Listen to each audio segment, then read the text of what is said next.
Hello, and welcome to Andrew Broussard Watercolors. Today, we're going to do a fast and loose tonalist watercolor landscape painting. Currently, I've been exploring two tube paintings based on lamp black and earth tones. Prior to this, I did some yellow ochre and lamp black, Da Vinci brand. And I'm going to repeat that one because I felt the results were a little too washed out, a little too faded, and was having some issues with the paper. So I really wanted to go back to that one and not pass up that combination. Prior to that combination was raw sienna and the lamp black, which was a lot of fun. And then before that, there was the just kind of a mixture of the whole entire earth palette and the lamp black, and that's what kind of sparked this exploration. So the scenes are going to be imaginary.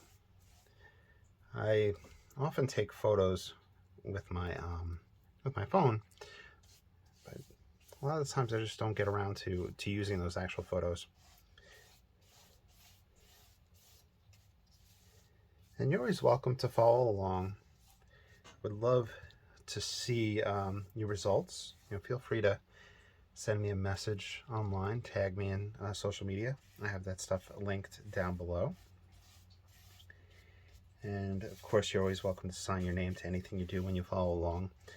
And from there, you have my express permission to sell anything you do when you follow along. I want you guys to be successful and have money for art supplies. And that being said, if you want to support this channel, I have all the links down below, and some kind folk that have subscribed to me on Patreon and donate through there, and it really helps with art supplies, so really appreciate that. So thank you all. So in the previous one, and I'm going to try to, I don't know if I should really concentrate about and talk much about the previous painting and what I felt were potential issues and real-time solving. I guess that's what's going to happen. All right, so there we go.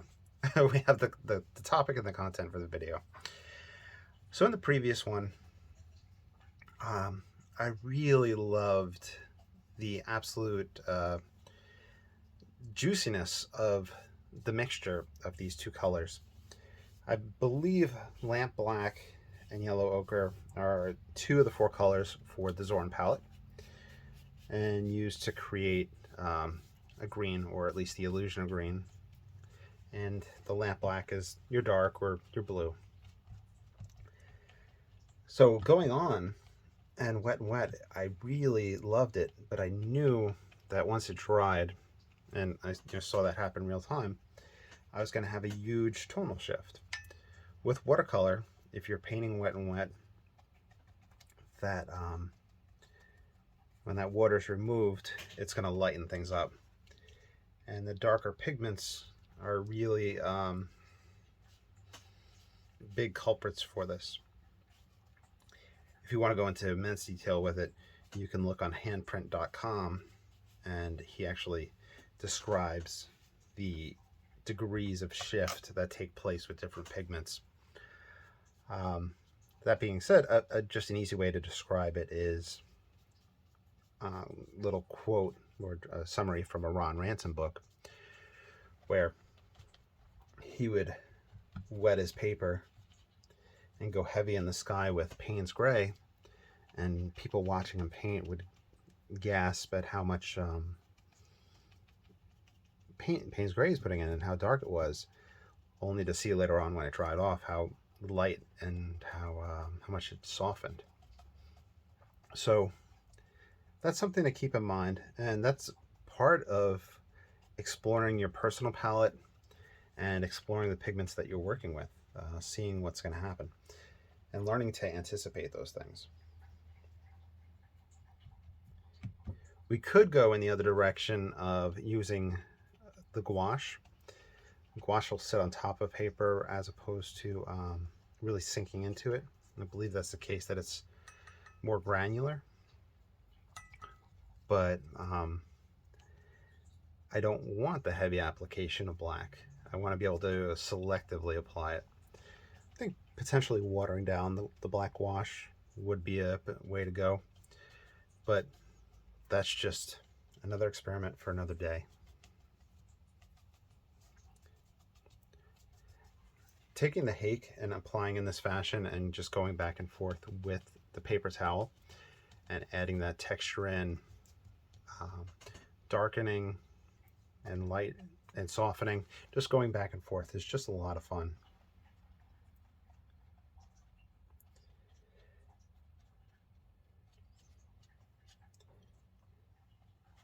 I always try to talk about who has influenced me. So, I think I want to give credit where credit is due.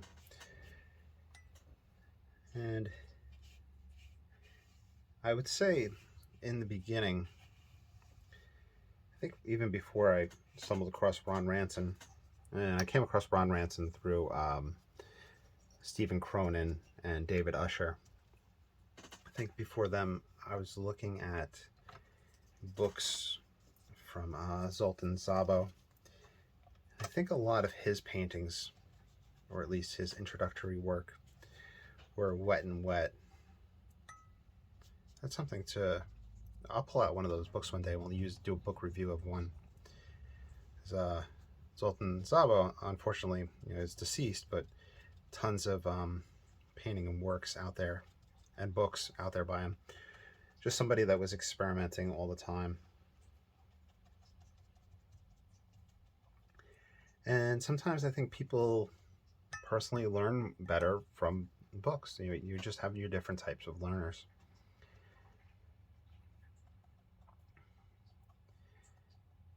And of course, I always mention the oil painters, the modern Dennis Sheehan, Stuart Davies, and the likes that paint fast and loose, wet and wet with their oils, essentially just wiping and adding and subtracting.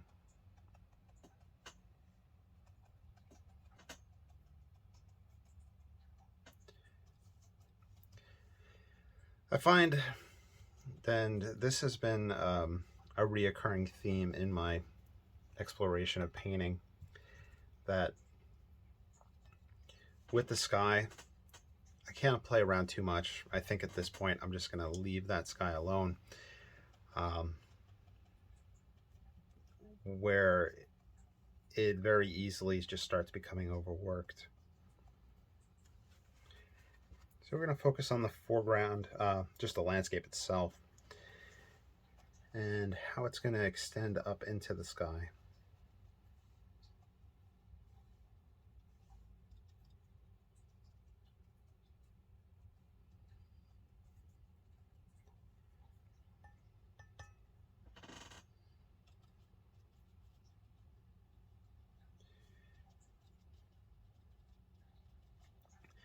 I don't usually do a water's edge from left to right completely as part of the foreground, but that might be an interesting way to go.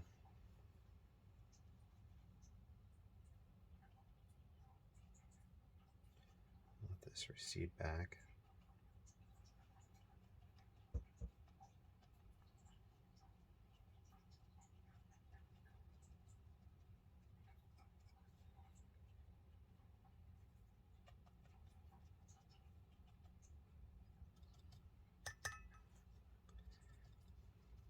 In other experiments, I have the water-soluble oil paints that I've been working on, and at this point quite a few of them should be dry. I think I might shift over to traditional oil paints with them now and place some glazing on top of that. For me, it kind of just requires a little bit more cleaning up and just setup. But I think you all would enjoy that. Someone had asked in the comments on YouTube, I haven't had a chance to respond, about if I could change the angle. Unfortunately, with filming here at this angle. That's the best I can currently do. I have a tripod set up and it has a little attachment coming out. And I was looking at all the Amazon Christmas deals and sales. They did have some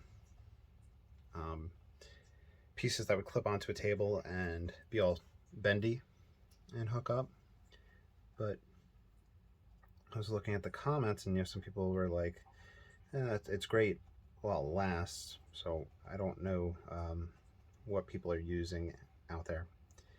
If you have any recommendations, let me know. People like, I don't know what Joe Menza is currently using, but I think Alan Owen and David Usher are over their shoulder. And I think Stuart Davies is using an actual recorder, like a film camera.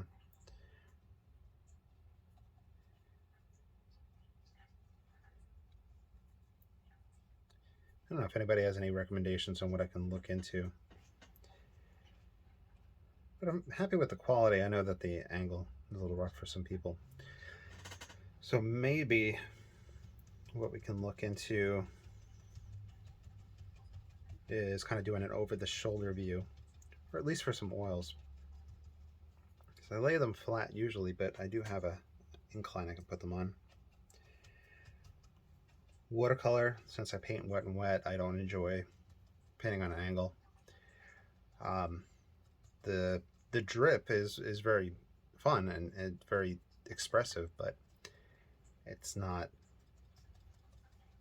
with the amount of water that I use in my paintings compared to I think some others, I just wouldn't enjoy it, or it'd be a learning curve to control it.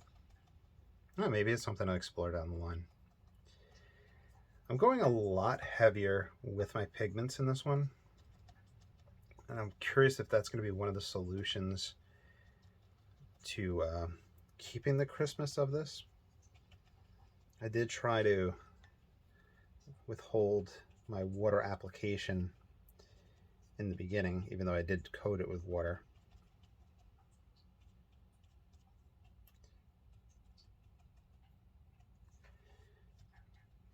And sometimes I'll paint all the way to the point of it almost drying and not having used a blow dryer or any type of device to dry the painting off. So there's different approaches, different ideas we can use to really make the most out of this palette of two colors.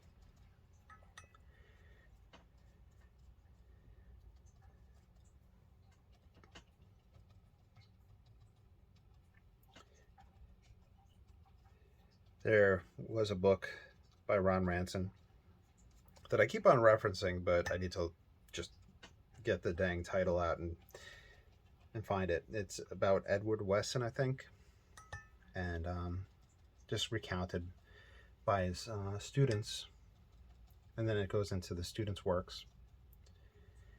And I recall one of the students maybe saying that Mr. Wesson would paint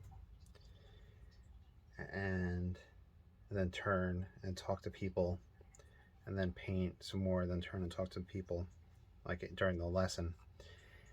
And what he was essentially doing was letting the painting dry to the next stage when he was turning and talking to people.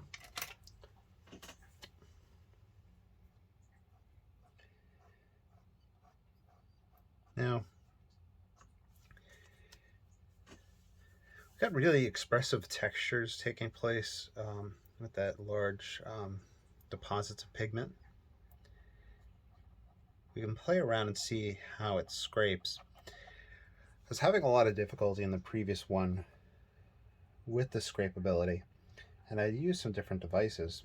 I used the card, I used a tool made by a fellow painter, Mr. Mark. His tool's right here.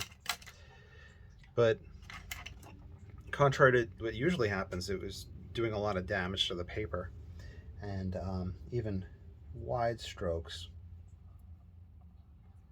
were backfilling and causing damage like that. So I wonder if the sheet that I'm working from, because this is from the same sheet, just had an issue, or if it's not my Stonehenge Aqua. I have a kind of upright unit that me and my friend built to put my paper in and to stack them, and it could just be a different paper from whenever I was exploring different papers. It also could just I don't know. And let's say it was the Stonehenge Aqua, it could just be just something with the production run. I don't want to like say anything like that and put any blame out there like that, so I really don't know what it is. But I know for a while people were having issues with the Arches paper. It was just a known issue, and the mill knew about it and they took care of it.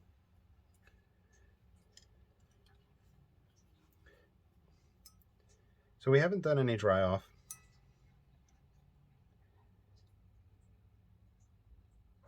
We're heavily pigmented.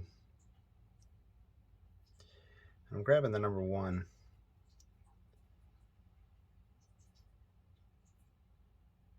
And kind of loosey-goosey, just putting in some trunks and branches. I'm anticipating just a very soft effect taking place when it dries off.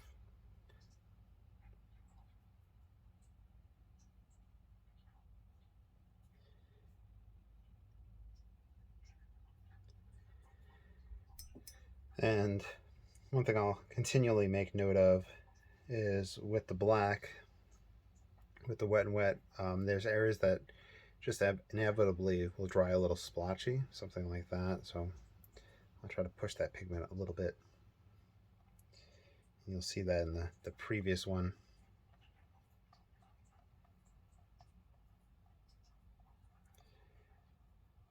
So I'm just using the back of the brush, something I don't really do, but just moving those potential splotchy deposits around.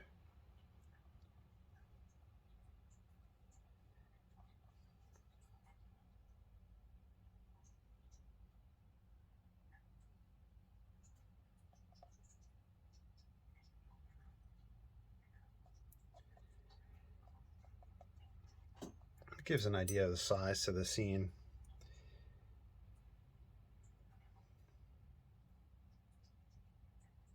I don't usually do tree trunks and branches this small in perspective vertically, but it's something that I want to do more of. I think in the past I've talked about having issues with achieving just a large scene, like a grandiose view.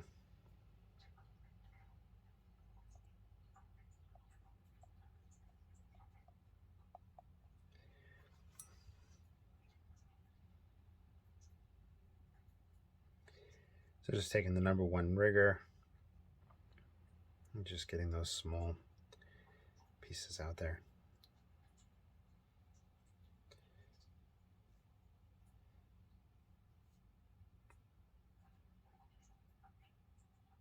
And we can put a little bit of a higher growth here.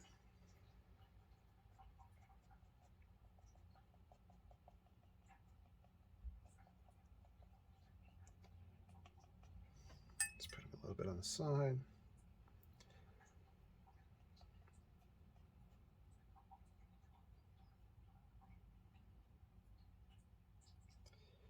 I'm just getting a little darker tonally to lay on top of that and get a little sense of depth.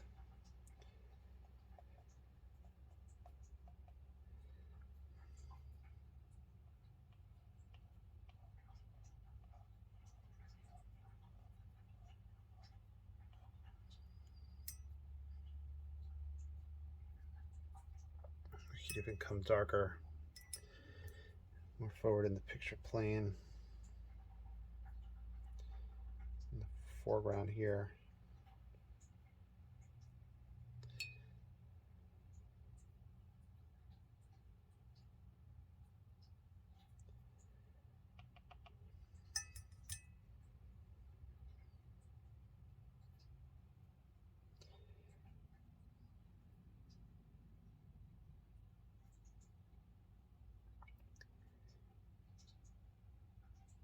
I think eventually this exploration is going to move on to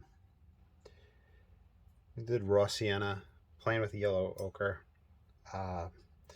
Most likely, I don't know what the next one will be. What next earth color will be with this black. I still have some of this lamp black left, so we'll just go through the tube. But maybe burnt sienna.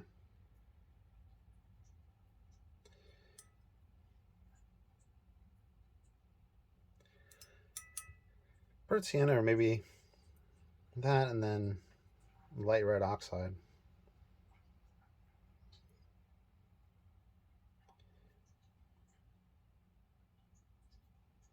Very swamp type feel to this color combination.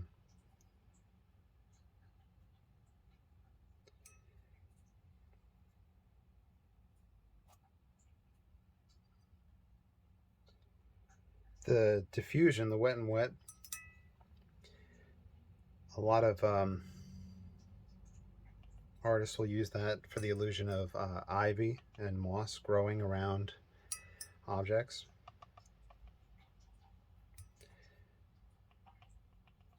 That gives or lends to the swampy feel for me.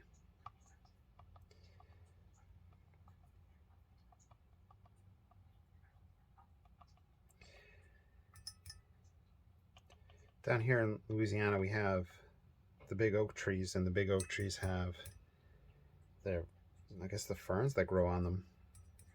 And I don't know the name of them, but somebody had called them resurrection ferns. Whenever they dry, they look dead, and then whenever it rains, they perk back up. So I think, if you know what I'm talking about, comment below if you know the name.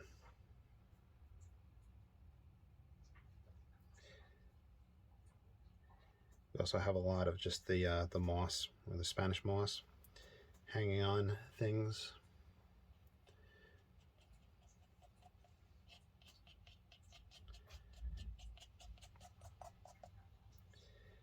It might be fun to make some foreground, big trees in the foreground.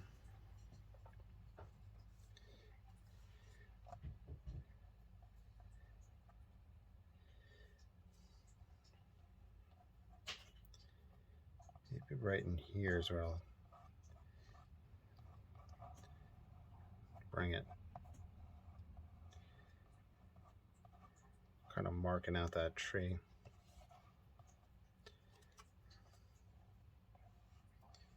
Side tree alongside it. We'll bring some, we could even bring some foliage that'll come off the edge. Bring it into this corner.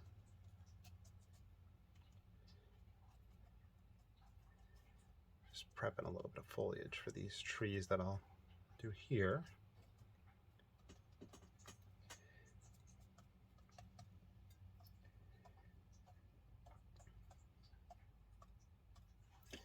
I guess I could paint them in now. I'm grabbing the number 4 rigger. The reason I'm doing it is just, it does do a bolder line. You can get a nice calligraphy type stroke with it, but it just holds more pigment and water than the number 1.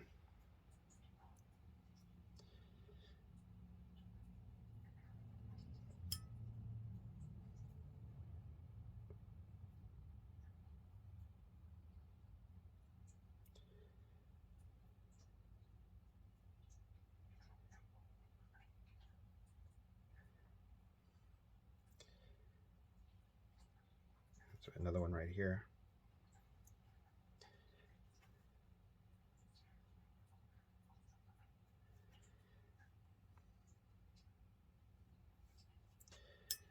Throw on that yellow ochre as an accent on it.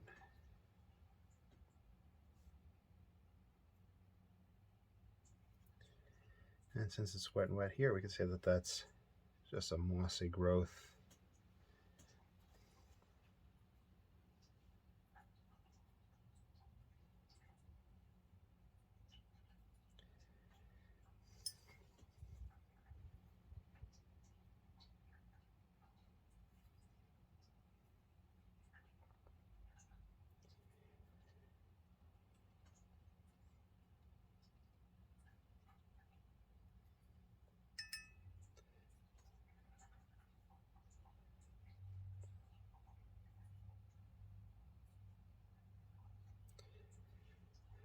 I'm gonna do a webbing of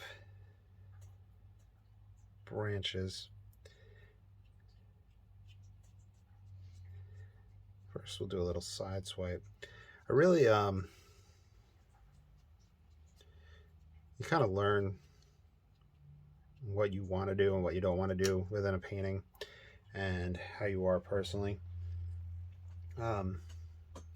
Like for example, with drawing, I know that in everything, I have to work the whole picture at once. Or near the end, I kind of just get a little burnt out with it, and you can see a different level of attentiveness in different sides of the painting. And that kind of happens with just the small branches, just like the webs of them. And I admire people that could sit there and just paint a whole bunch of branches. I just don't have the attentiveness for that, or the energy. I don't know how people do that, or if there must be a little trick to get the illusion of tons of branches.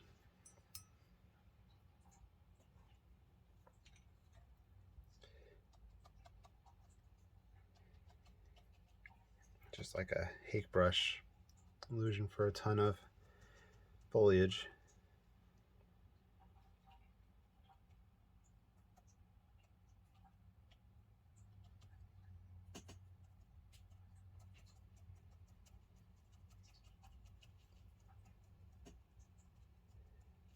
That even pushes that a bit more and helps frame that side right here.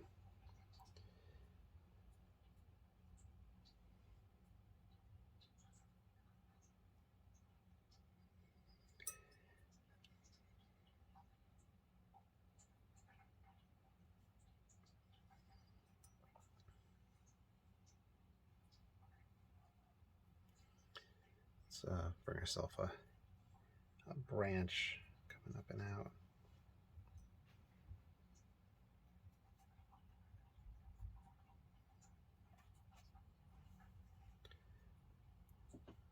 And just put a little bit of mossy growth.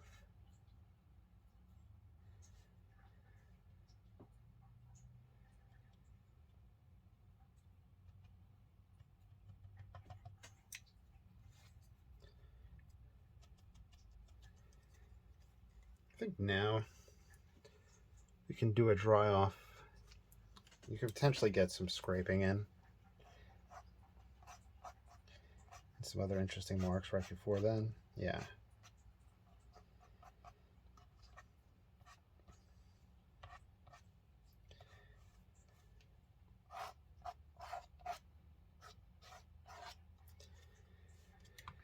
All right, now it's the moment of truth to see how this softens as we dry it. So I'm going to pause the camera, I'm going to blow dry it, and then I'll turn it back on and you'll see how much this lightens up. All right, so the dry off took place, the softening did happen. However, compared to my previous exploration of this palette, you can see that we are much darker in this case. So heavier application is required with this color combination, as well as us being at the 30-minute mark and not having done the dry off, where we were at the point where I could scrape and get the white lines, and that's usually indicative of a certain level of moisture, like where it's on the drier path of things. So Very, very pleased with that. That being said, I think grabbing some black from the tube, some of the lamp black, to accentuate some of these marks will then allow us to get the tonal contrast that we need. The camera is adding a little more darkness in areas like here than it is in person. So I just want to accentuate those things. And speaking of cameras, you can always take your image and play around with it in an editor and make things, increase the contrast, change things around, and explore and give you an idea of what can happen if you were to push things further, how it would look if you did different things. So those editing apps are a great tool to help you push yourself in another direction, or push yourself further along. I put out a lot of black just now, but I am still working straight from the tube and still, learning this combination.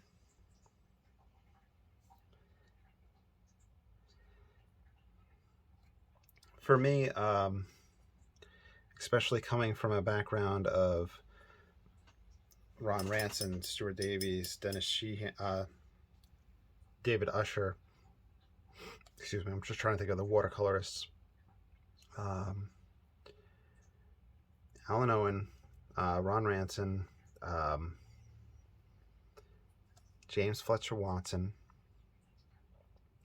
They would have Payne's Gray on their palette, and that's usually my go-to dark. That's kind of my ease of access. So I never really used much black in watercolor.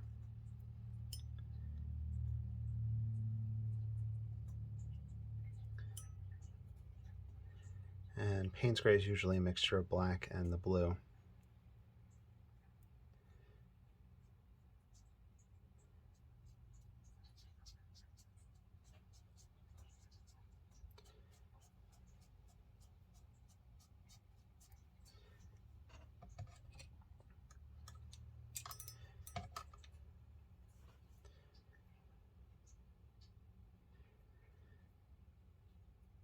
Now, a few things to kind of talk about while I am just not really painstakingly, but for me it feels like it, putting in little branches and weaving things in and out.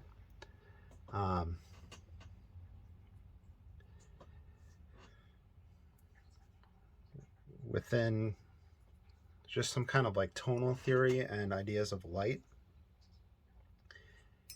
as the object gets thinner and smaller, it will appear lighter in value because of the light around it. So that's one of the things you can kind of push whenever you're painting and explore, having lighter branches because they're thinner than the trunk.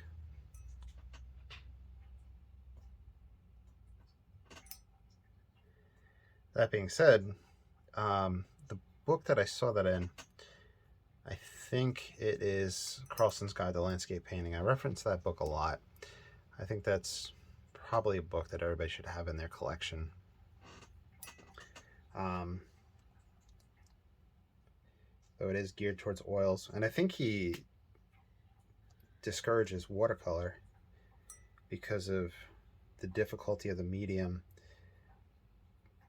But some of the difficulty might be just like the tonal values that we have, that shifting that takes place. Anyway, where was I going with that? So that's stuff you can explore.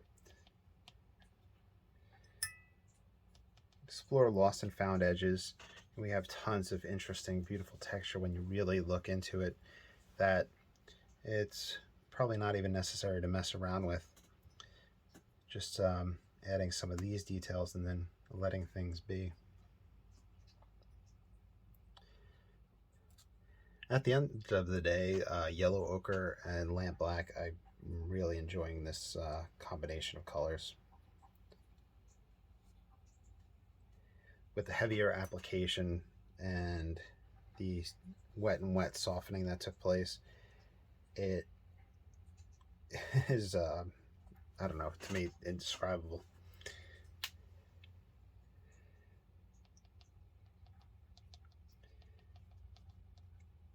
And why that happens with these two colors, I'm not sure.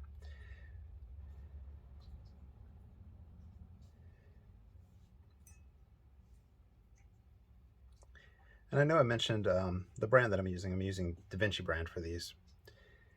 I do have to say, remember one article, one book that I read was, you know, you don't really need to look for other people's recipes because it's going to change the amount of water you use, the brand you use, etc. So play around with what's available, what you feel comfortable with using large quantities of. It's like, let's say you have Daniel Smith brand. If I was painting with Daniel Smith brand, because of the price per milliliter, I'm more timid with it. But with this type of painting, especially with just two pigments, I go through a lot.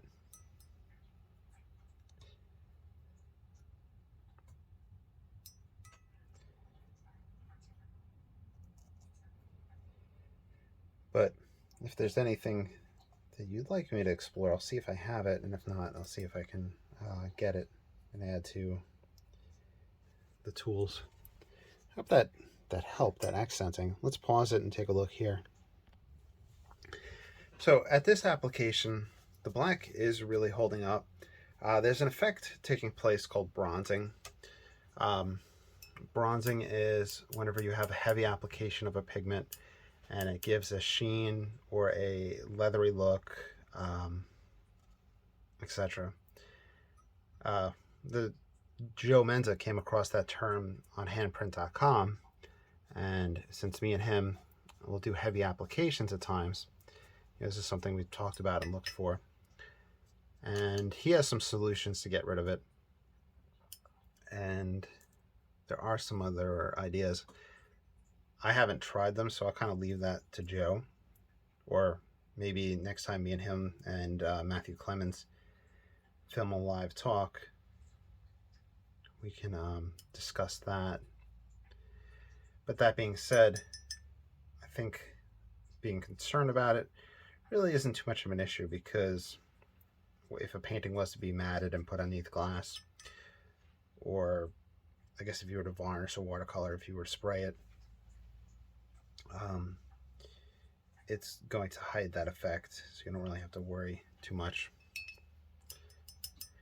I wanted to do just a little bit more application of paint and kind of talk about those things.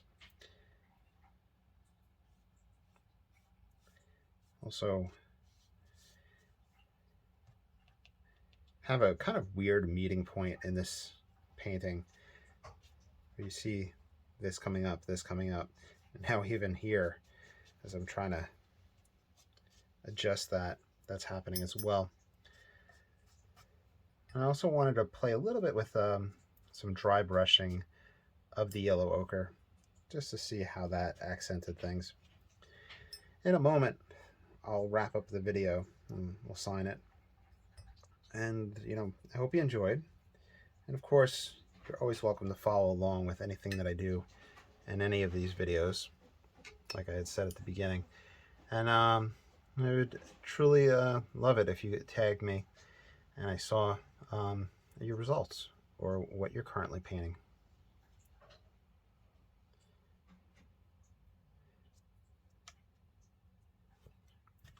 Get the paper towel. And of course, in this stage too, as you apply, you can use different tools to scrape. But between the wet and wet softness, with the accents, with the black and the yellow ochre. I think that, and it has to be straight from the tube black. That seems to be the key for this color combination. If you have any ideas or any experience with this one, color combinations, let me know. I'm curious.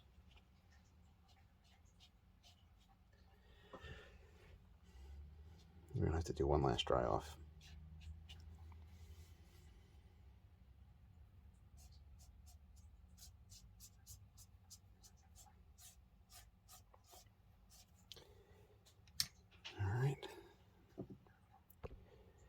All right, what are we going to sign this with? I have these micron pens that are, not micron, Repeatometrics, which are filled with platinum carbon ink. The platinum carbon ink will kind of soak into a painting, so it lightens up very quickly. But the mark of my signature is still there. I kind of always waffle back and forth between how prominent I want my signature or not.